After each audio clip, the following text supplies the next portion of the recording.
ਤੇਲ ਖਰੀਦ ਨੂੰ ਲੈ ਕੇ ਭਾਰਤ ਦਾ ਪੱਖ ਸਪਸ਼ਟ ਕਰਦਿਆਂ ਕਿਹਾ ਹੈ ਕਿ ਸਾਲ 2022 ਤੱਕ ਭਾਰਤ ਵੱਡੀ ਮਾਤਰਾ ਦੇ ਵਿੱਚ ਰੂਸੀ ਤੇਲ ਨਹੀਂ ਖਰੀਦਦਾ ਸੀ, ਪਰ ਹਾਲਾਤਾਂ ਨੇ ਭਾਰਤ ਨੂੰ ਇਸ ਬਾਜ਼ਾਰ ਦੇ ਵੱਲ ਜਾਣ ਦੇ ਲਈ ਮਜਬੂਰ ਕੀਤਾ। ਉਹਨਾਂ ਕਿਹਾ ਕਿ ਰੂਸ ਨੇ ਲਗਾਤਾਰ ਤੇਲ ਦੀ ਸਪਲਾਈ ਜਾਰੀ ਰੱਖੀ ਅਤੇ ਭਾਰਤ ਨੇ ਹਮੇਸ਼ਾ ਉਹੀ ਤੇਲ ਖਰੀਦਿਆ ਜੋ ਵਾਜਬ ਕੀਮਤ ਤੇ ਅਤੇ ਉਪਲਬਧ ਸੀ। ਜੈਸ਼ੰਕਰ ਨੇ ਕਿਹਾ ਕਿ ਉਸ ਸਮੇਂ ਅਮਰੀਕਾ ਨੇ ਵੀ ਵਿਸ਼ਵ ਬਾਜ਼ਾਰ ਨੂੰ ਸਥਿਰ ਕਰਨ ਦੇ ਲਈ ਰੱਖਣ ਦੇ ਲਈ ਭਾਰਤ ਨੂੰ ਰੂਸੀ ਤੇਲ ਖਰੀਦਣ ਦੇ ਲਈ ਕਿਹਾ ਸੀ। ਉਹਨਾਂ ਕਿਹਾ ਕਿ ਇਸ ਮਾਮਲੇ ਨੂੰ ਕਿਸੇ ਸਿਧਾਂਤਕ ਮੁੱਦੇ ਵਜੋਂ ਪੇਸ਼ ਕਰਨਾ ਠੀਕ ਨਹੀਂ ਹੈ। ਵਿਦੇਸ਼ ਮੰਤਰੀ ਨੇ ਦੱਸਿਆ ਕਿ ਇਸ ਵੇਲੇ ਭਾਰਤ ਦੇ ਕੋਲ ਤੇਲ ਆਯਾਤ ਦੇ ਵਿੱਚ ਕਰੀਬ 40% ਹਿੱਸਾ ਰੂਸ ਦਾ ਹੈ, ਜਦਕਿ ਅਮਰੀਕਾ ਭਾਰਤ ਦੇ ਲਈ ਸਭ ਤੋਂ ਵੱਡਾ ਗੈਸ ਸਪਲਾਇਰ ਬਣ ਗਿਆ। ਉਹਨਾਂ ਕਿਹਾ ਕਿ ਦੁਨੀਆ ਹੁਣ ਊਰਜਾ ਸਰੋਤਾਂ ਦੇ ਮਾਮਲੇ ਦੇ ਵਿੱਚ ਜੋਖਮ ਘਟਾਉਣ ਦੇ ਲਈ ਵਿਕਲਪਾਂ ਦੀ ਭਾਲ ਕਰ ਰਹੀ ਹੈ। The thoughts which are going on. Let me pick up on two things which Lana said. I think the truth is, to a great deal, everybody has that sense of it's not my war.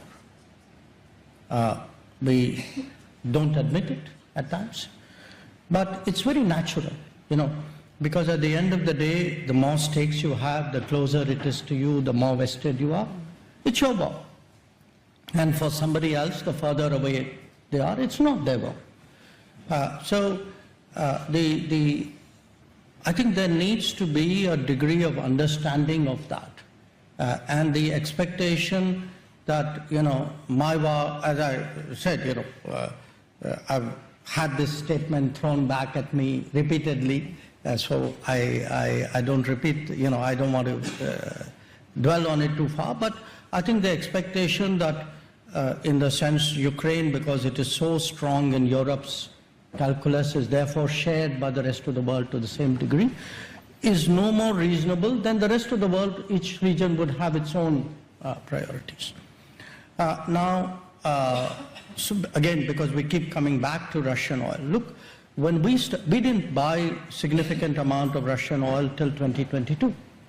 Circumstances compelled us to get into that market. And I must say, the Russians have been steady suppliers, because they put the cargoes out there, and you go out there and buy oil, whichever is the most reasonable and available oil. But I do want people to remember this. At that time, the US specifically asked India to buy Russian oil to stabilize the world markets. Yeah. Okay? Right now, if you see, after having first put tariffs on us last year for buying Russian oil, the US then again lifted its sanctions because on Russian oil. They need the oil price down again. Yeah. So let's not pretend that there is some great principle involved here. I mean, if it is on, off, and do it when it suits us and don't do it when it doesn't suit us. I mean, come on, we are all the adults in the room. We know what the game is. So I don't think making this about sanctimony is really warranted. Okay? Well, if you don't like sanctimony, then Donald Trump's your guy. He's very frank about. But wait, hang on. I have one other point. Yeah, please. And that's the resilience point. Because you asked me saying, what are you doing other than, what can you do other than being a frustrated observer? No, I think, look, there are immediate responses, there are short-term, medium-term responses. What, for example, we heard from Lana is UAE, for example, is de-risking by trying to build alternative evacuation routes for its energy. So what we're going to see to some degree is the Gulf itself de-risk the Gulf. Okay?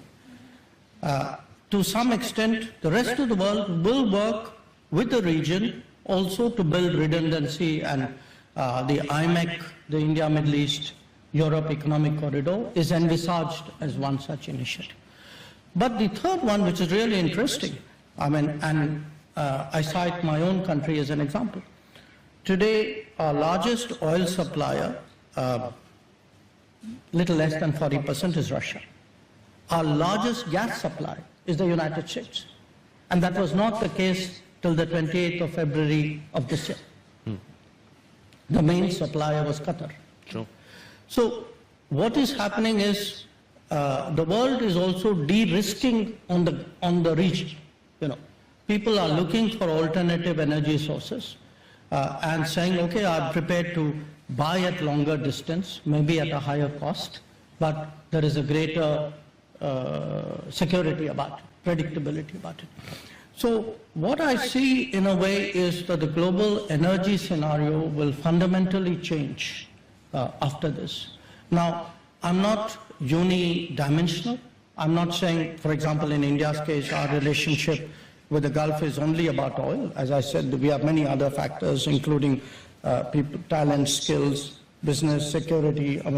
But definitely, the way the energy flows were on the 27th of February before this war started.